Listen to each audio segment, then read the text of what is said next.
સમાન કામ સમાન વેતનની વાત છે એ આપણા ગુજરાતના દાદા લોક લાડીલા એવા મુખ્યમંત્રી ભૂપેન્દ્રભાઈ પટેલ વાતચીત કરે છે, પણ અત્યારે એ ક્યાંય અમલમાં નથી. આપણે અહીંયા ડબલ એન્જિન છે, જી બરોબર. મોદી સાહેબ અહીંથી છે, અમિત શાહ સાહેબ અહીંથી છે, તો આ તો વસ્તુ એવી થઈ કે ભાઈ ઘરના છોકરા ઘંટી ચાડે ને ઉપાધ્યાયને આટો. આપણે બધા ચર્ચા કરતા હોય કે કોઈ પણ સરકારી કર્મચારીએ ટેબલ ઉપર પૈસા મૂકો તો જ કામ થાય, પણ તમે એમને લઘુત્તમ વેતન આપો ને. તમે વિચાર કરો, કોઈ પણ સિટીમાં રહેતો ઉમેદવાર છે એ નોકરીમાં લાગે અને એ 26,000માં આખું એનું ઘરનું ગુજરાન ચલાવવાનું હોય તો કેવી રીતે ચાલશે? અને વર્ગ 3 અને વર્ગ 4 એના વચ્ચે ગોળ અને ખોળની નીતિ. તમે આઈએસ આઈપીએસ કરતા ફિલ્ડ ઉપર કામ કોણ વધુ કરે? કર્મચારીઓ કરે, પોલીસ કોન્સ્ટેબલ કરે, શિક્ષકો કરે, જિલ્લા શિક્ષણ અધિકારી ક્લાસ 1 કહેવાય, એમને ઓફિસમાં બેસી અને વહીવટી પ્રક્રિયા કરવાની હોય. ખરેખર બાળકોને તો કોણ ભણાવે છે? શિક્ષકો ભણાવે છે. ફિલ્ડ ઉપર કાયદોની વ્યવસ્થા કોણ સાચવે છે? પોલીસ કર્મચારી સાચવે છે. એટલે ક્યાંક ને ક્યાંક આ ગોળ અને ખોળની નીતિ કહેવાય.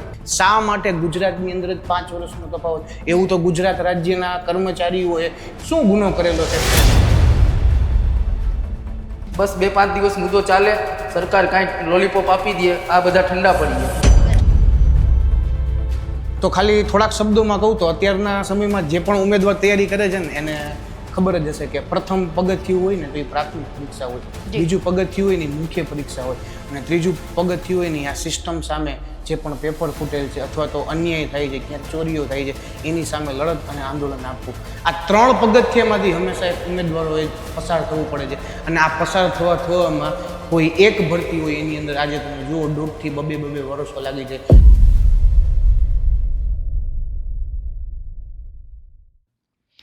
નમસ્કાર, આપની સાથે હું આકાંક્ષા. તમે જોઈ રહ્યા છો રાજકોટ. અત્યારે એક મુદ્દો સૌથી વધારે ચર્ચાનો વિષય બન્યો છે. મુદ્દો અત્યારે ઉગ્ર સ્વરૂપ લઈ રહ્યો છે અને મુદ્દો છે ફિક્સ પેની નીતિ. આપણે એ જાણીએ કે આ ફિક્સ પેની નીતિ શું છે. આમ તો આની શરૂઆત 97-98 થી થઈ હતી, શિક્ષણ વિભાગ માટે શરૂઆત થઈ હતી, પણ ધીરે કરતા 2006માં વર્ગ 3 અને વર્ગ 4 છે એની જેટલી પણ ભરતીઓ થઈ રહી છે એ બધી જ ભરતી માટે આ ફિક્સ પે નીતિ છે એને લાગુ કરી દેવામાં આવી. હવે ફિક્સ પે નીતિ એટલે શું? આપણે સામાન્ય ભાષામાં સમજીએ તો એનો સમયગાળો 5 વર્ષ સુધીનો હોય છે, અને એ 5 વર્ષ સુધી એ કર્મચારી કે જે પરીક્ષા પાસ કરીને આવ્યો છે એ કર્મચારીને ધોરણો પ્રમાણેનું વેતન નથી આપવામાં આવતું, કે પછી જેટલા પણ ભથ્થાઓનો એને લાભ મળવો જોઈએ એ એને લાભ નથી આપવામાં આવતો. એ કર્મચારીએ સતત 5 વર્ષ સુધી એક જ વેતન દર પર કામ કરવાનું હોતું હોય છે, અને એ વેતન પણ 19-26 એટલું એમને આપવામાં આવતું હોય છે. હવે અહીંયા મુદ્દો એટલા માટે આ ઉગ્ર બની રહ્યો છે, અને કર્મચારીઓની રજૂઆત અને માંગણી એ છે કે આ ફિક્સ પે નીતિ છે એનો જે સમયગાળો 5 વર્ષનો છે, સમયગાળો ઓછો થવો જોઈએ. આ નીતિ છે એને નાબૂદ કરી દેવી જોઈએ, કારણ કે આનાથી પરિસ્થિતિ એવી ઊભી થઈ રહી છે કે જ્યારે વતનથી દૂર એમનું પોસ્ટિંગ મળતું હોય છે ત્યારે ફિક્સ વેતનમાં સતત 5 વર્ષ સુધી આર્થિક રીતે પરિવારને મદદ કરવાની છે, એમનો જે ખર્ચો છે, ઘરનું ભાડું છે, આ બધું જ મેનેજ કરવું એ કર્મચારી માટે ખૂબ અઘરું બની જતું હોય છે. અને આપણે પણ જાણીએ છીએ, આપણી આસપાસ પણ કોઈ પણ યુવક યુવતી જો સરકારી પરીક્ષાની તૈયારી કરતા હોય તો આપણે જોતા હોય છે કે કેટલી લગનથી, કેટલી મહેનતથી અને કેટલા વર્ષોની મહેનત પછી એ સરકારી નોકરી છે એ મેળવતા હોય છે. કારણ કે અત્યારે દરેક યુવક અને યુવતીનું સપનું છે કે પોતે સરકારી નોકરી મેળવે, પણ સામે એટલી ભરતી નથી, એટલી વેકેન્સી નથી. પણ અહીંયા એ પણ મુદ્દો છે કે ઘણી બધી ભરતી છે એ કરવામાં નથી આવતી, પણ એ અલગ મુદ્દો છે. પણ અત્યારે વાત એ કરીએ કે આંગળીના વેઢે ગણી શકીએ એટલી વેકેન્સી સામે હજારો ને લાખોની સંખ્યામાં ઉમેદવારો ફોર્મ ભરતા હોય છે, અને એમાંથી પછી એટલા લોકો પાસ થઈને બહાર નીકળતા હોય છે.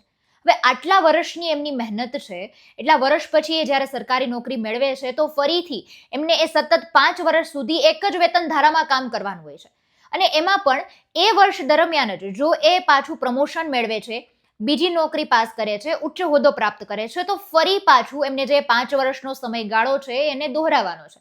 એટલે કે અમે જ્યારે વાતચીત કરી, જે ઉમેદવારો છે, જે અત્યારે આ કમિટીના મેમ્બર્સ એમની સાથે વાતચીત કરી, તો જાણવા મળ્યું કે ઘણા બધા ઉમેદવારો તો એવા છે કે જેમણે સતત 10-10 વર્ષ સુધી આ જે ફિક્સ પેની નીતિ છે એની અંતર્ગત કામ કર્યું છે, એની અંતર્ગત એમની જે સરકારી નોકરી છે એ કરી છે.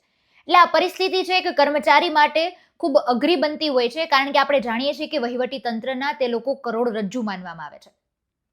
એક તફાવતનું દ્રશ્ય પણ દેખાય છે કે રાજ્યની જો વાત કરીએ તો મહાનગરપાલિકામાં છે સમયગાળો ઓછો છે, વર્ગ 1 અને વર્ગ 2 માટે સમયગાળો ઓછો છે, તો એ લોકોનો પ્રશ્ન એ છે કે વર્ગ 3 અને વર્ગ 4 માટે જ શું કામ આટલો બધો સમયગાળો રાખવામાં આવે? ત્યારે અન્ય રાજ્યો છે ત્યાં પણ વધુમાં વધુ 3 વર્ષનો સમયગાળો છે, જ્યાં અમુક રાજ્યોમાં તો ફિક્સ પેની નીતિ છે એને જ નાબૂદ કરી દેવામાં આવી છે. તો જ્યારે ડબલ એન્જિનની સરકાર કામ કરી રહી છે, ગુજરાતનું મોડેલ છે વિકસિત મોડેલ બની રહ્યું છે, એ રાજ્યમાં શું કામ છે એ કર્મચારીઓને આટલું બધું ભોગવવાનો વારો આવતો હોય છે, આટલા બધા પ્રશ્નો છે એમનો સામનો કરવાનો વારો આવતો હોય છે. એમની માંગણી એ જ છે કે જે આ સમયગાળો છે એ ઓછો થવો જોઈએ, આ નીતિ છે એ નાબૂદ થવી જોઈએ. ત્યારે અમે આ વિષય પર જ ઘણા બધા લોકો સાથે વાતચીત કરી છે. એમાં સૌથી પહેલા આપણે વાત કરીએ તો રિમૂવ ફિક્સ પે કમિટીના જે પ્રમુખ છે ભરતેન્દુભાઈ રાજગોર, એમની સાથે આ વિષય પર વાતચીત કરી છે કે તેઓ એક કમિટીના પ્રમુખ છે અને ઘણા વર્ષોથી એ લોકો રજૂઆત કરે છે, માંગણી કરે છે. એમની દ્રષ્ટિએ આ મુદ્દો શું છે, આવો સાંભળીએ. જી નમસ્કાર. સ્વાગત છે આપનો હવે રાજકોટ પર. આપની સાથે હું આકાંક્ષા, અને આપણે જે રીતે આજે વાત કરવાની છે ફિક્સ પે પર, તો એ વિષય પર જ આપની સાથે ચર્ચા કરવી છે. હા જી બોલો. જી, જે રીતે આપ રિમૂવ ફિક્સ પે કમિટીના પ્રમુખ તરીકે કાર્યરત છો, તો પહેલા તો અત્યારે જે આ મુદ્દો ઉગ્ર બન્યો છે એ સમગ્ર મુદ્દો શું છે?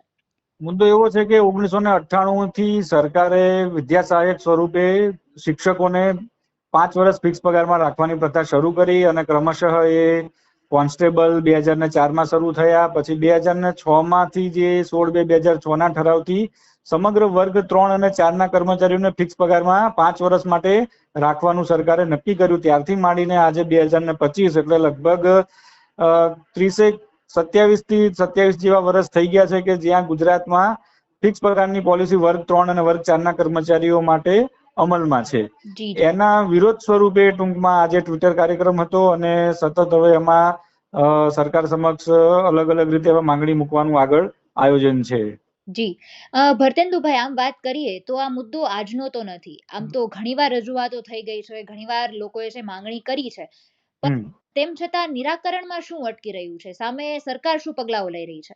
એમાં એવું છે કે 2006માં જયારે આ નીતિ સર્વગ્રતયા વર્ગ 3 ના કર્મચારીઓ માટે લાગુ થઈ તો ત્યારે હાઈકોર્ટમાં યોગક્ષેમ ફાઉન્ડેશને PIL કરેલી હતી કે ભાઈ આવી નીતિ ના હોવી જોઈએ. તો એના કર્મચારીઓના સમર્થનમાં ગુજરાત હાઈકોર્ટે 2012માં ડિવિઝન બેન્ચે ચુકાદો આપ્યો કે ભાઈ જે કર્મચારીઓ નિયમિત મહેકમ ઉપર છે અને જે કર્મચારીઓ સ્પર્ધાત્મક પરીક્ષાઓની તૈયારી કરીને આ રીતે લાગેલા હોય છે તેમને એક પણ દિવસ માટે તમે આવી યોજનામાં રાખી ન શકો. એટલે આ તમારી જે નીતિ છે ગેરબંધારણીય છે.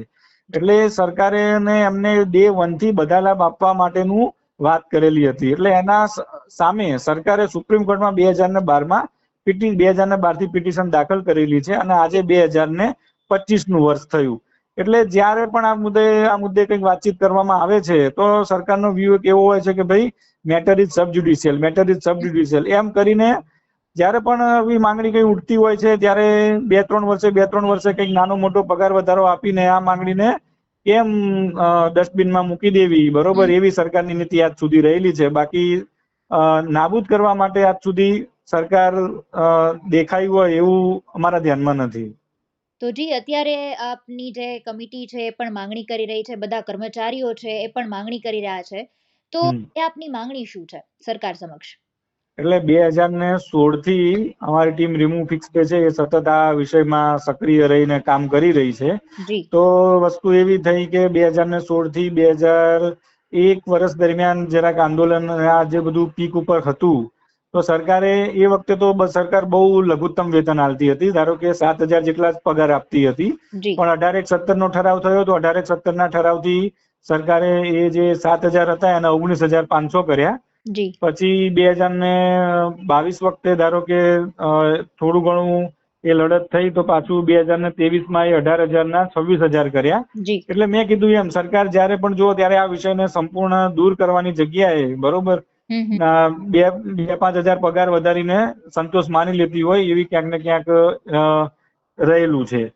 હવે મૂળ વાત એવી છે કે હાલ ફેબ્રુઆરીમાં બિહારની સરકારે, બરોબર, બિહારની સરકારે ત્યાંના કર્મચારીઓ માટે જે 2 વર્ષ માટે નીતિ હતી એ 1 વર્ષ માટે નીતિ કરી. એટલે અમારી આખી ટીમે આખો અભ્યાસ કર્યો કે ભાઈ આ આખો અન્ય રાજ્યોમાં શું પરિસ્થિતિ છે આ વિષયમાં, બરોબર.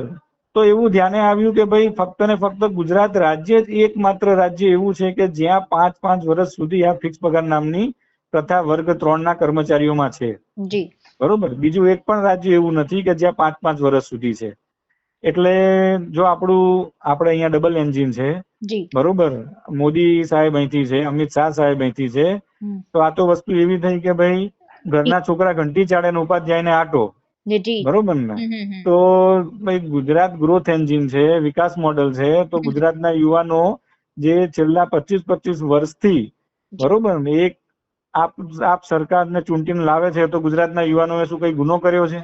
ઠીક છે, તો આ સરકારે ખરેખર સરકારની જે પણ કોઈ કામગીરી છે, ચાહે કોરોના સમયની કામગીરી હોય, ચાહે અત્યારે જે પણ આ રેશન કાર્ડ, પાન કાર્ડ, આધાર કાર્ડ, ચૂંટણી કાર્ડ, આ તમામ કામગીરી, બરોબર, કોઈ સરકારના પ્રતિનિધિ રૂપે આ જે કર્મચારીઓ છે એ જ સેવાના માનવ સુધી પહોંચાડે છે. ચોક્કસ. તો એવા કર્મચારીઓને, બરોબર, કે જે આટલી ગળાકાપ હરીફાઈમાં સ્પર્ધામાંથી આગળ આવે છે, બરોબર, અને એની જોડે જે અન્યાય થઈ રહ્યો છે એ અન્યાય દૂર કરવો જોઈએ.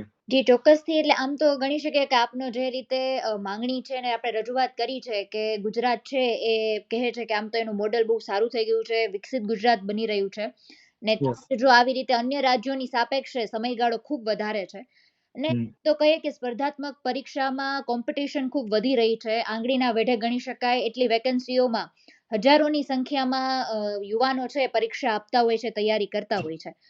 તો મારો છેલ્લો પ્રશ્ન આપને એ જ રહેશે કે અત્યારે તો આપ રજૂઆત કરી રહ્યા છો ને આમ તો ઘણા વર્ષોથી આ રજૂઆત થઈ રહી છે, સરકાર છે સામે આપે જે રીતે કહ્યું કે પગલાં લેવા માટે કે કોઈ એ રીતના પગલાં લેવાતા નથી કે આ સમસ્યાનું નિરાકરણ આવે, તો ભવિષ્યમાં હજુ આ દિશામાં આપનું શું કાર્ય કરવાનું રહેશે? ખાસ આપ જે આ કમિટીમાં જોડાયા છો, તો કમિટીએ ભવિષ્ય માટેનું શું વિચાર્યું છે? હજુ કેવા પગલાઓ લેવાશે આપના તરફથી?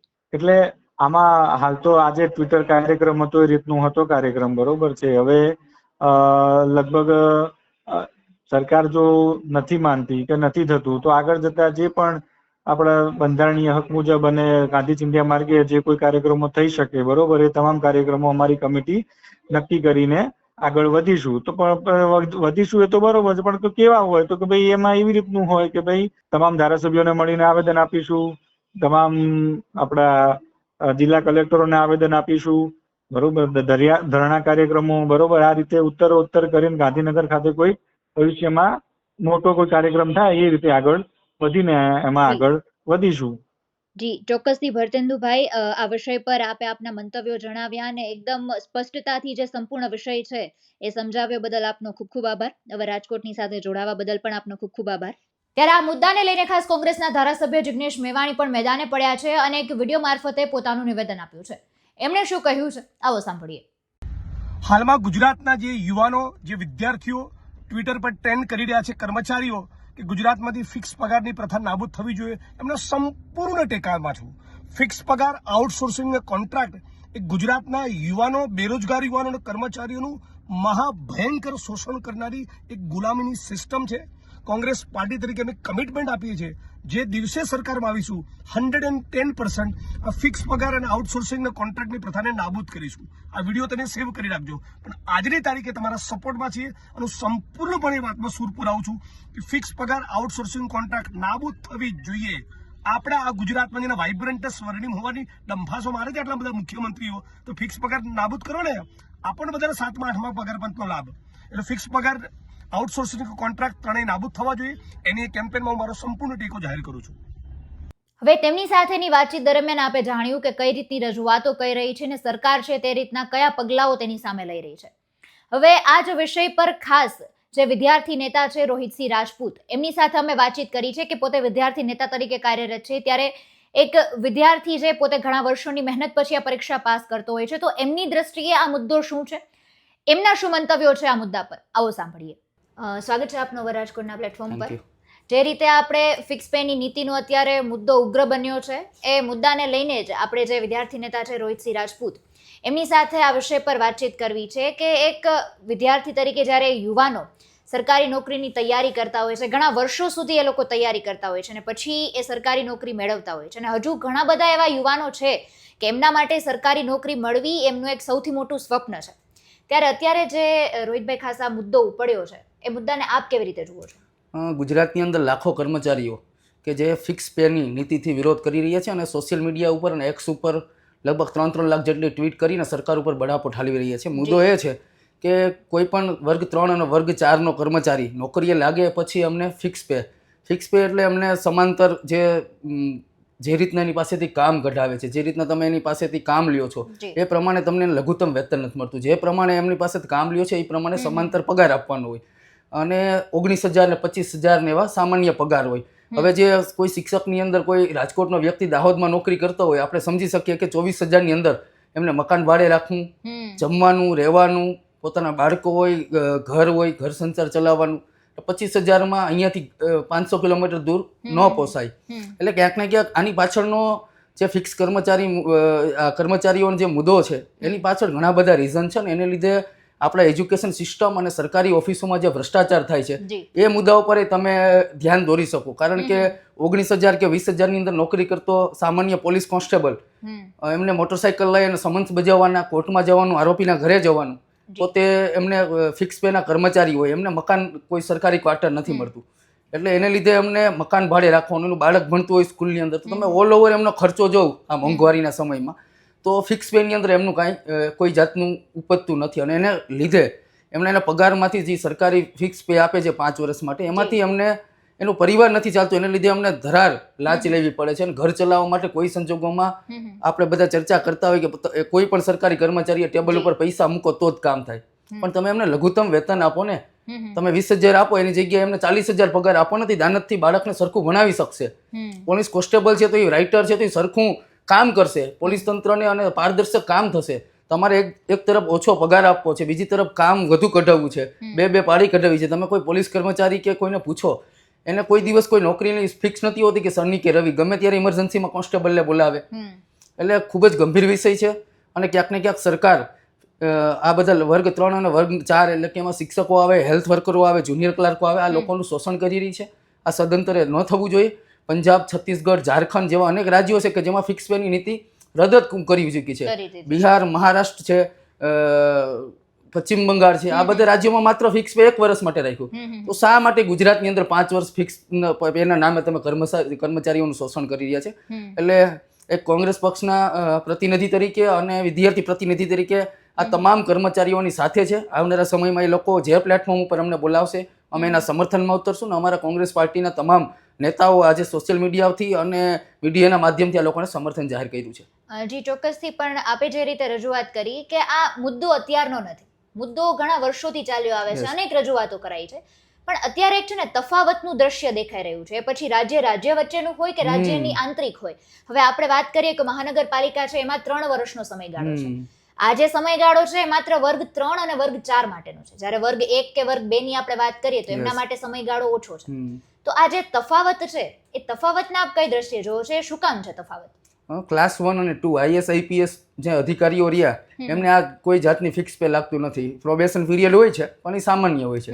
અને વર્ગ 3 અને વર્ગ 4 એના વચ્ચે ગોળ અને ખોળની નીતિ. તમે આઈએસ આઈપીએસ કરતા ફિલ્ડ ઉપર કામ કોણ વધુ કરે? કર્મચારીઓ કરે, પોલીસ કોન્સ્ટેબલ કરે, શિક્ષકો કરે. જિલ્લા શિક્ષણ અધિકારી ક્લાસ 1 કહેવાય. એમને ઓફિસમાં બેસી અને વહીવટી પ્રક્રિયા કરવાની હોય. ખરેખર બાળકોને તો કોણ ભણાવે છે? શિક્ષકો ભણાવે છે. ફિલ્ડ ઉપર કાયદોની વ્યવસ્થા કોણ સાચવે છે? પોલીસ કર્મચારી સાચવે છે. એટલે ક્યાંક ને ક્યાંક આ ગોળ અને ખોળની નીતિ કહેવાય અને સદંતરે ન થવું જોઈએ. અને ગુજરાતની અંદર જ માત્ર આવી સિસ્ટમ છે અને આવા ભાજપ શાસિત રાજ્યોની અંદર ફિક્સ પેની નીતિ નાબૂદ કરેલી છે. હરિયાણા, પંજાબની અંદરથી માંડી અને દિલ્હીમાં બધામાં ભાજપ જ છે. તો ત્યાં કઈ રીતના આવો કાયદો અને ગુજરાતમાં શા માટે? એટલે મીડિયાના માધ્યમથી રાજ્ય સરકાર, ભાજપની રાજ્ય સરકાર છે એમને વિનંતી કરું છું, ખરેખર આ કર્મચારીઓનું શોષણ ન થવું જોઈએ. એમને કામ પ્રમાણે એમને વેતન મળવું જોઈએ અને તમે જેટલું એને ઉચ્ચતર લઘુત્તમ વેતન આપશો કામ પ્રમાણે, એ જ પ્રમાણે સરકારી તમામ કચેરીઓમાં લોકોને પારદર્શકતાથી સરળતાથી કામ થશે. અને જો આવું ને આવું ચાલશે ફિક્સ પેમાં તો કર્મચારીઓ દાનત વગરના કામ કરે. એમને ખબર છે કે 20,000માં મહિનાના અંતે મને 1,000 રૂપિયા જો મારા વાપરવા માટે કે મારા નવા કપડાં લેવા માટે નથી વધવાનો તો હું શું દાન? એ બાળકોને દાનતથી ક્યાંથી ભણાવવાનું? એ મેન્ટલી માનસિક રીતના અસ્થિર હોય કે મારો 30 તારીખ આવે છે, મારા મકાનનું ભાડું દેવાનું છે, મારા બાળકની ફી ભરવાની છે. આવા 10 પ્રકારના ઘર સંચાર ચલાવવા માટે ટેન્શન હોય. અને આ બધી બાબતો જોતા કર્મચારીઓની પારિવારિક અને આર્થિક ચિંતા એ સરકારની જવાબદારી બને. અને સરકાર જો આવી રીતના કોઈ સાંભળે નહીં, ટ્વિટર ઉપર આની અગાઉ ભૂતકાળની અંદર પોલીસનો ગ્રેડ પે મુદ્દો ચાલ્યો હતો, એમાં અનેક કર્મચારીઓને સસ્પેન્ડ કર્યા હતા, અમારા જેવા આંદોલનકારી ઉપર ગુના દાખલ કર્યા હતા. બસ 2-5 દિવસ મુદ્દો ચાલે, સરકાર કાંઈક લોલીપોપ આપી દે, આ બધા ઠંડા પડી જાય. આ જ રીતના આ મુદ્દામાં મને એવું લાગે છે કે તમામ કર્મચારીઓએ રોડ ઉપર આવવું પડશે અને આંદોલન કરશો અને રોડ ઉપર ઉતરશો તો જ તમારો હક મળશે. અને એ લોકો આંદોલન કરશે તો અમે વિપક્ષ તરીકે એમની સાથે છે. જ્યાં જરૂર પડે ત્યાં રોડ ઉપર છે. અને ગૃહમાં લોકસભા અને વિધાનસભાની અંદર અમારા ધારાસભ્યો પ્રશ્ન ઉઠાવશે. અને અમે મીડિયાના માધ્યમથી તમામ કર્મચારીઓને કહીએ છીએ, કોંગ્રેસની સરકાર આવશે તો ફિક્સ પે નાબૂદ કરીશું. લઘુત્તમ પગાર કામ પ્રમાણે તમને પગાર મળશે. અને ફિક્સ પેની નીતિની અંદર ગ્રેચ્યુટ, એમને ટીએડીએ કે જે ટ્રાન્સપોર્ટેશનના ખર્ચા મળવા જોઈએ, પેન્શન, મેડિકલ લીવ, મેડિકલમાં કોઈ આકસ્મિક બનાવ બને તો આ ફિક્સ પેના કર્મચારીઓને 3-4 લાખનો ખર્ચો થયો હોય તો કોઈ સરકાર એને મદદ નથી કરતી. યસ, એટલે આ બધા બાબતે કોંગ્રેસની ભવિષ્યમાં જો સરકાર બનશે અને લોકો ચૂંટાશે તો 100% અમે આ બધી બાબતોમાં ખૂબ જ ચોક્કસપણે સ્પષ્ટતાથી કામ કરવા માંગીએ છીએ. અને વાત રહી આ ફિક્સ પેના જે મુદ્દા પર કર્મચારીઓ જે વિરોધ દર્શાવી રહ્યા છે સોશિયલ મીડિયા પર, સોશિયલ મીડિયાની સાથે સાથે લોકોને રોડ ઉપર આવવું જોઈએ. નજીક સ્થાનિક સ્વરાજ્યની ચૂંટણી અને વિધાનસભાની ચૂંટણી છે, તો આ લોકો આવશે તો 100% સરકાર ઉપર પ્રેશર ઊભું થશે અને એમને એના પોતાના હક મળી શકશે. એટલે આ બધા જે કર્મચારીઓ છે એને આપણે વહીવટી તંત્રની કરોડરજ્જુ ગણી શકીએ. આપણે એને ગણી શકીએ ને, એ લોકો કરોડરજ્જુ છે કે વહીવટી તંત્ર છે એમનું મુખ્ય પાસું ગણી શકાય આપણે. પણ અત્યારે આપ એક વિદ્યાર્થી નેતા તરીકે પણ કાર્યરત છો, તો એક વિદ્યાર્થી પોતે ઘણા વર્ષોની મહેનત પછી પરીક્ષા પાસ કરતા હોય છે, તો માત્ર આ એક મુદ્દો નહીં, ઘણીવાર આપણે એવું સાંભળીએ છીએ પરીક્ષાના પેપરો ફૂટતા હોય છે, લોકમુખે એવું ચર્ચાતું હોય છે કે ક્યાંક ને ક્યાંક કોઈક ને કોઈક ગોલમાલ સામે આવતી જ હોય છે. તો એ બધા મુદ્દાઓને આપ એક વિદ્યાર્થી નેતા તરીકે કેવી રીતે જુઓ છો? હું એક ખેડૂત પરિવારમાંથી આવું છું સામાન્ય, અને ઘણા બધા વિદ્યાર્થીઓ અહીંયા તૈયારી કરતા હોય, 200-400 કિલોમીટર દૂરથી ગાંધીનગર, રાજકોટ, અમદાવાદ તૈયારી કરતા હોય. સામાન્ય ખેડૂત પરિવાર તરીકે મને બધી સિચ્યુએશનમાંથી પાસ આઉટ થયો એટલે ખ્યાલ છે કે એક સામાન્ય વિદ્યાર્થી એમના ઘરેથી 2500-3000 રૂપિયા આપે, એમાં ક્લાસ ફી, રૂમનું ભાડું, પોતાનું ટ્રાન્સપોર્ટેશનનું રિક્ષામાં કે લાઇબ્રેરીએ જતા હોય, તો આ બધા ખર્ચા એ લોકો માટે પરવડે એવા નથી. 3-3 વર્ષ તૈયારી કરે, પછી પરીક્ષા આપે તો પેપર ફૂટી જાય, ભરતી રદ થાય, ભ્રષ્ટાચાર થાય, ઓળખીતા અને પોતાના મળતિયાઓને ફીટ કરી દે, આવી અનેક ભરતીઓ કેન્સલ થઈ. અને મારા ધ્યાને તો અનેક વિદ્યાર્થીઓ કે 6 વર્ષથી તૈયારી કરે, તેમ છતાં એમને નોકરી નથી મળતી. ખૂબ મહેનત કરે છે, દિવસ રાત એક કરીને, લાઇબ્રેરીએ પોતાનો નાસ્તો કરી લે. તમને નહીં માનવું આવે, અનેક વિદ્યાર્થીઓ મારા ટચમાં છે અને જોતા હોય અમે કે એક ટંક જમતાય નથી પૂરું. સવારમાં નાસ્તો 11 વાગે કરે, પછી ડાયરેક્ટ રાતે જમે, કારણ કે એમના ઘરેથી ખેડૂત સામાન્ય પરિવાર હોય અથવા તો મજૂરી કામ કરતા હોય. હું ટેટ આંદોલનમાં ગાંધીનગર ગયેલો ત્યારે જ્ઞાન સહાયકનો વિરોધ ચાલુ હતો. અનેક વિદ્યાર્થીઓને અને અનેક ઉમેદવારોને અમે મળ્યા હતા કે પોતાના મમ્મી પપ્પા 300-300 રૂપિયા ખેતરમાં મજૂરીએ જાય અને એમને એના મમ્મી પપ્પા કહે છે કે અલે બેટા 1500 રૂપિયા લઈને તું આંદોલનમાં પાછો હક મેળવીને આવજે. તો એ 1500 રૂપિયામાં સેવ મમરા અને વેફરું ખાય અને તેમને રોડ ઉપર ઉતરવું પડે. અને આવા વિદ્યાર્થીઓ જો બિચારા તૈયારી કરતા હોય તો સરકારે પારદર્શકતાથી ભરતી કર્યા પછી એમને સમાન વેતન આપવું જોઈએ, કારણ કે એનો ભૂતકાળે એમને ધ્યાને લેવો જોઈએ, કારણ કે કઈ રીતના તૈયારી કરીને આ પ્લેટફોર્મ પર પહોંચ્યો હોય એ આપણે ખબર ન હોય. અને એ પછી આ પરિસ્થિતિમાંથી પાસ એક્ઝામ કરી, માની લો કે આવા તો 10% વિદ્યાર્થીઓ થાય, કારણ કે 1900ની તલાટીની ભરતીમાં જો 15 લાખ ફોર્મ ભરાતા હોય તો ગુજરાતમાં બેરોજગારીનો દર તમે સમજી શકો. બીજી વસ્તુ, એમને 1900 જે જણા આવ્યા, એમને એના મમ્મી પપ્પાને આશા હોય ને કે મારા દીકરા પાછળ અમે 5-6 વર્ષ મહેનત કરી, 3-4 લાખ રૂપિયાનો ખર્ચ કર્યો ખેત મજૂરી કરીને, તો એમને આશા હોય કે અમે કંઈક સારા કપડાં પહેરીએ, સારું જીવન કરીએ, એમના સારા લગ્ન કરાવીએ. અત્યારે કોઈ પણ માતા પિતાનો એક સ્વપ્ન હોય કે મારા બાળક માટે સારું મકાન અને એમના લગ્ન સારા થઈ જાય. અને પણ આવા 19,000 ની અંદર શું થાય તમે સમજી શકો કે દાહોદની અંદર શિક્ષક કે કચ્છની અંદર નોકરી કરતો શિક્ષક 5 વર્ષ 19 વર્ષ ક્યાં તો એના મમ્મી પપ્પા બિચારા મરવાની ઉંમરે હોય, ચિંતામાં ને ચિંતામાં. એટલે ખૂબ જ શરમજનક અને ચિંતાનો વિષય છે. અને આ જે બધા તૈયારી કરતા ઉમેદવારો અને જે કર્મચારી સરકારીઓ છે એના માટે આ ગંભીર પ્રશ્ન છે. સરકારે આ તમામ બાબતોએ ગંભીરતાથી ધ્યાન લઈ અને આ લોકોને જે ફિક્સ પે નીતિ છે એ દૂર કરવી જોઈએ. અન્ય રાજ્ય સરકારોની જે પણ એસઓપી અને માર્ગદર્શિકા છે, કયા કયા બેઝ ઉપર એમને પ્રતિબંધ લાવેલો છે ફિક્સ પે ઉપર, તો આ બધાય નીતિ ઉપર સરકાર કામ કરશે તો આવનારા સમયની અંદર તમામ સરકારી કચેરીઓની અંદર ખૂબ પારદર્શકતાથી અને લોકોને વહીવટી રીતના સરળતાથી કામ થાય એ દિશામાં કામ થઈ શકે.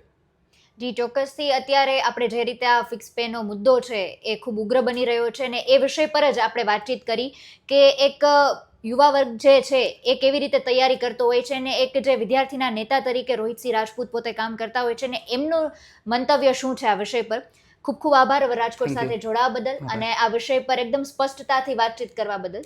આ સાથે જ એક ઉમેદવાર જેમનું નામ છે પરીનભાઈ આહિયા, તેમની સાથે પણ આ વિષય પર વાતચીત કરીએ છીએ અને એક ઉમેદવારની દ્રષ્ટિએ આ નીતિ શું છે અને તે લોકોની સરકાર સામેની શું અપેક્ષાઓ છે, તેઓ શું ઈચ્છે છે કે સરકારે કેવા કેવા પગલાઓ લેવા જોઈએ, આ તમામ વિષયો પર એમની સાથે વાતચીત કરી છે. આવો સાંભળીએ. અત્યારે ફિક્સ પેની જે આપણે વાતચીત કરી રહ્યા છીએ તેનો મુદ્દો છે એ ઉગ્ર બની રહ્યો છે, તો એ વિષય પર જ પરીનભાઈ આહિયા આપણી સાથે જોડાયા છે અને તેઓ પોતે ઉમેદવાર છે અને એ આ વિષય પર એમના શું મંતવ્યો છે, આ વિષયને પોતે કેવી રીતે જુએ છે, આ વિષય પર જ એમની સાથે ચર્ચા કરવી છે. પરીનભાઈ, સ્વાગત છે આપનું રાજકોટના પ્લેટફોર્મ પર. નમસ્કાર. ફિક્સ પેની નીતિ ગુજરાતમાં જે વિકાસની મોડેલની વાત થઈ રહી છે, 5 વર્ષનો જે સમયગાળો છે, તો આ જે રજૂઆતો થઈ રહી છે, ઉગ્ર આંદોલન થઈ રહ્યું છે, એને આપ કેવી રીતે જુઓ છો? સૌ પ્રથમ તો જો આ પ્લેટફોર્મ થકી હું વાત કરવા માંગુ ને તો ક્યાંક ફિક્સ શબ્દ છે ને એની અંદર જ બંધન કરતા સમાયેલું છે. ફિક્સ એ જ બંધન. જી. સમાન કામ સમાન વેતનની વાત છે એ આપણા ગુજરાતના દાદા લોક લાડીલા એવા મુખ્યમંત્રી ભૂપેન્દ્રભાઈ પટેલ વાતચીત કરે છે, પણ અત્યારે એ ક્યાંય અમલમાં નથી. ફિક્સ છે એ એક પ્રકારનું દમન અને શોષણનું માધ્યમ છે એ હાલના સમયમાં બની ગયું એવું મને લાગી રહ્યું છે. તો અત્યારે જે રજૂઆત થઈ રહી છે એમાં એક મુખ્ય આરોપ છે કે સમાન કામ તો થઈ રહ્યું છે પણ અસમાન વેતન છે. તો આ આરોપ છે, આરોપ વિશે શું કહેશો? તમે અત્યારે ખાસ જુઓ ને તો વર્ગ 3 અને વર્ગ 4 જેટલા પણ કર્મચારીઓ છે એ ક્યાંક ને ક્યાંક 2400 ગ્રેડ પે 2600 ગ્રેડ પેમાં આવે છે અને એનો જે શરૂઆતનો સ્ટાર્ટિંગ સેલેરી 5 વર્ષ માટે હોય છે એ 26,000 નો હોય છે. તમે વિચાર કરો, કોઈ પણ સિટીમાં રહેતો ઉમેદવાર છે એ નોકરીમાં લાગે અને એ 26,000 આખું એનું ઘરનું ગુજરાન ચલાવવાનું હોય તો કેવી રીતે ચાલશે? કદાચ કોઈ એવો યુવાન હોય જેને પોતાના નજીક વતનથી લઈને દૂર સુધી નોકરી મળેલી હોય તો એ આ 5 વર્ષની અંદર 26,000 પોતાનું ગુજરાન અને ઘર પરિવાર કેવી રીતે સાચવશે? એ આજનો એક મુખ્ય મુદ્દો છે એ આપણે ગણી શકીએ. ચોક્કસથી. એટલે એવું કહી શકીએ કે ક્લાસ 1 છે, ક્લાસ 2 છે, એમના માટે અલગ પરિસ્થિતિ છે. મહાનગરપાલિકાની આપણે વાત કરીએ તો એમના માટે અલગ પરિસ્થિતિ છે. એક જ રાજ્ય છે પણ તેમ છતાં એક તફાવત જોવા મળી રહ્યું છે. એક આ તફાવતને આપ કેવી રીતે જુઓ છો? અને ખાસ બીજી વાત કે સમગ્ર ભારત દેશમાં ઘણા બધા રાજ્યો છે તો 5 વર્ષ જેટલો સમયગાળો બીજા અન્ય રાજ્યોમાં નથી. વધુમાં વધુ આપણને 3 વર્ષ સુધીનો સમયગાળો મળે છે. તો આ જે બંને તફાવત છે, રાજ્યની અંદરનો તફાવત અને રાજ્ય વચ્ચેનો તફાવત, એને કેવી રીતે જુઓ છો? તમે ખૂબ સરસ વાત કરી. રાજ્યની જો આપણે વાત કરીએ ને તો તમે જ્યારે બીજા રાજ્યો સાથે સરખામણી કરશો ને તો મહારાષ્ટ્રની અંદર હાલમાં 2 વર્ષનું છે, ઉત્તર પ્રદેશમાં ફિક્સ પે 2 વર્ષનું છે, બિહારમાં જે 1 વર્ષનું છે. તો હંમેશા એક યક્ષ પ્રશ્ન ઉદ્ભવીને અહીં આવે, શા માટે ગુજરાતની અંદર જ 5 વર્ષનો તફાવત? એવું તો ગુજરાત રાજ્યના કર્મચારીઓએ કે જે આવનારા વર્ષમાં પણ ગુજરાત સરકારમાં પોતાનું સ્થાન પામનારા જે એવા ઉમેદવારોએ શું ગુનો કરેલો છે? તો એના માટે આ 5 વર્ષની છે એ મુહિમ લાગુ પાડેલી છે. અવશ્ય આમાં બદલાવ આવવો જોઈએ એવી અમે આ પ્લેટફોર્મ થકી અને ખાસ કરીને એવું કહેવાય કે ગુજરાતના દાદા છે, લોક લાડીલા એવા મુખ્યમંત્રી છે અને સંવેદનશીલ આવા વાક્યો છે એ આપણા ભૂપેન્દ્રભાઈ પટેલ માટે જે હંમેશા ઉપયોગમાં લેવાતા હોય તો 2 હાથ જોડી, ત્રીજું માથું નમાવી અને અમે તમામ ઉમેદવારો જે રજૂઆત કરીએ છીએ કે આ ફિક્સ પેના મુદ્દે અવશ્ય ચોક્કસથી નિરાકરણ આપવામાં આવે. કદાચ એવું બની શકે વહેલી તકે નિરાકરણ આવે તો આ જે દિવાળી છે એ દિવાળીમાં હરેક કર્મચારીઓના ઘરે છે એ ખુશ અને સુખીનો માહોલ થઈ જાય એવી આશા અને અપેક્ષા હંમેશા જોડાયેલી રહે છે. ચોક્કસથી. જે રીતે આપે રજૂઆત કરી છે કે આપની એક જ માંગણી છે કે આ સમસ્યાનું નિરાકરણ આવવું જોઈએ, પણ મારે હવે એ જાણવું છે કે 5 વર્ષનો જે સમયગાળો છે તો એના માટેની આપની સ્પષ્ટપણે માંગણી શું છે? સરકારના એવા કેવા પગલાઓ સરકારે લેવા જોઈએ કે જે એક ઉમેદવાર તરીકે આપ ઈચ્છો છો? અને બીજો મારો પ્રશ્ન એ કે માત્ર ફિક્સ પે નહીં, અત્યારે તમે પણ સાંભળો છો કે ઘણા બધા કેસ એવા આવતા હોય છે કે ઘણીવાર પેપર ફૂટી જતું હોય છે, ઘણીવાર આપણને ક્યાંય ગોલમાલ જોવા મળતો હોય છે પેપરમાં, કે જે ઘણા લોકો છે એમના તરફથી આપણને એવું સાંભળવા મળતું હોય છે કે ઇન્ટરવ્યુમાં પણ લોકો એવી ચર્ચા કરતા હોય છે કે ઇન્ટરવ્યુમાં પણ ક્યાંક ને ક્યાંક ગોલમાલ ચાલતો હોય છે. તો આ બધા જ વિષયો છે સરકારી પરીક્ષાઓને લઈને એક ઉમેદવાર તરીકે સરકાર પાસે શું શું અપેક્ષાઓ છે? તમે બહુ સરસ વાત કરી કે સરકારી પરીક્ષાઓ અને એનો અત્યારનો માહોલ. તો ખાલી થોડાક શબ્દોમાં કહું તો અત્યારના સમયમાં જે પણ ઉમેદવાર તૈયારી કરે છે ને એને ખબર જ હશે કે પ્રથમ પગથિયું હોય ને તો એ પ્રાથમિક પરીક્ષા હોય, બીજું પગથિયું હોય ને મુખ્ય પરીક્ષા હોય અને ત્રીજું પગથિયું હોય ને આ સિસ્ટમ સામે જે પણ પેપર ફૂટેલ છે અથવા તો અન્યાય થાય છે, ક્યાંક ચોરીઓ થાય છે એની સામે લડત અને આંદોલન આપવું. આ 3 પગથિયામાંથી હંમેશા એક ઉમેદવારોએ પસાર થવું પડે છે અને આ પસાર થવામાં કોઈ એક ભરતી હોય એની અંદર આજે તમે જુઓ 1.5 થી 2 વર્ષો લાગી જાય. કોઈ પણ ભરતી તમે સામાન્ય ઉપાડો એમાં ક્યાંય ને ક્યાંય જે એ કોઈ પણ પ્રકારનું છે એ યોગ્ય સુદૃઢ આયોજન છે જ નહીં. તો આ પ્રકારનું વલણ છે હંમેશા જે ઉમેદવાર હોય અને જે લાગેલો વ્યક્તિ હોય એને ક્યાંક ને ક્યાંક માનસિક પીડાનું જે અવશ્ય કારણ બનતું હોય છે એવું આપણે કહી શકીએ. જી ચોક્કસથી. અત્યારે આપ પણ અત્યારે બધે સમાચારોમાં જોઈ રહ્યા છો કે આ મુદ્દો વકરી રહ્યો છે. કર્મચારીઓ હોય કે ઉમેદવાર હોય બસ એક જ માંગણી કરી રહ્યા છે કે આ જે 5 વર્ષનો સમયગાળો છે એને લઈને એમનો જે પ્રશ્ન છે આટલા વર્ષોથી ચાલી આવે છે એનું એમને નિરાકરણ મળે. ખૂબ ખૂબ આભાર આપનો કે આ વિષય પર આપણે આપના જે સ્પષ્ટ મંતવ્યો છે એ રજૂ કર્યા છે. છેલ્લે આપ કોઈ એવી વાત કે આપને એવો મુદ્દો શેર કરવા માંગતા હોય તો અવર રાજકોટના માધ્યમથી. ખાસ કરીને અવર રાજકોટ પ્લેટફોર્મ જે હંમેશા અલગ અલગ મુદ્દાઓ ઉપર કામ કરતું આવ્યું છે અને હું તો હંમેશા એક વસ્તુ ખાસ માનું છું, માણસ પાસે 2 નેત્ર છે પણ એનું જો ત્રીજું નેત્ર સમાજમાં હોય ને તો એ મીડિયા, ખાસ કરીને પત્રકારો છે અને આ સોશિયલ મીડિયાનું પ્લેટફોર્મ જે રહેલું હોય છે. તો એના વતી એક જ માત્ર ને માત્ર હું રજૂઆત કરીશ કે આ જે ફિક્સ પેનો મુદ્દો છે એનું ખૂબ ઝડપથી નિરાકરણ આવે અને જે અન્ય ભરતીઓ હોય, પરીક્ષાઓ હોય એની અંદર કોઈ પણ પ્રકારની ગેરરીતિ આચરતા હોય અથવા તો કોઈ પણ પ્રકારનું કોઈ પણ વાંધાજનક પ્રશ્નો હોય તો એનું અવશ્ય છે નિરાકરણ આવે. કેમ કે હજારો ગુજરાતના ઉમેદવારો છે એ આની દર વર્ષે હર સમયે પરીક્ષાઓ આપતા હોય છે, તૈયારીઓ કરતા હોય છે. તો આશા અને અપેક્ષા છે એ અમારા મુખ્યમંત્રી સાહેબ તથા શિક્ષણ મંત્રી અને જોડાયેલા તમામ નામી અનામી તમામ લોકો સાથે અમારી અપેક્ષા છે.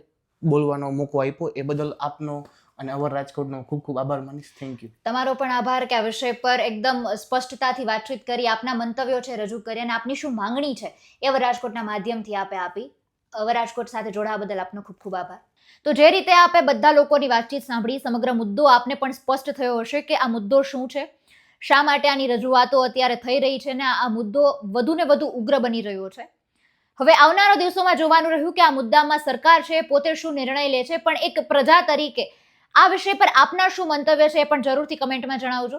હવે આ નિર્ણય છે તો આવનારા દિવસો પર જ નિર્ભર છે કે આવનારા દિવસોમાં તંત્ર છે એ પોતે આ દિશામાં શું નિર્ણય લે છે. ફરી મળીશું. હવે મને રજા આપશો. નમસ્કાર.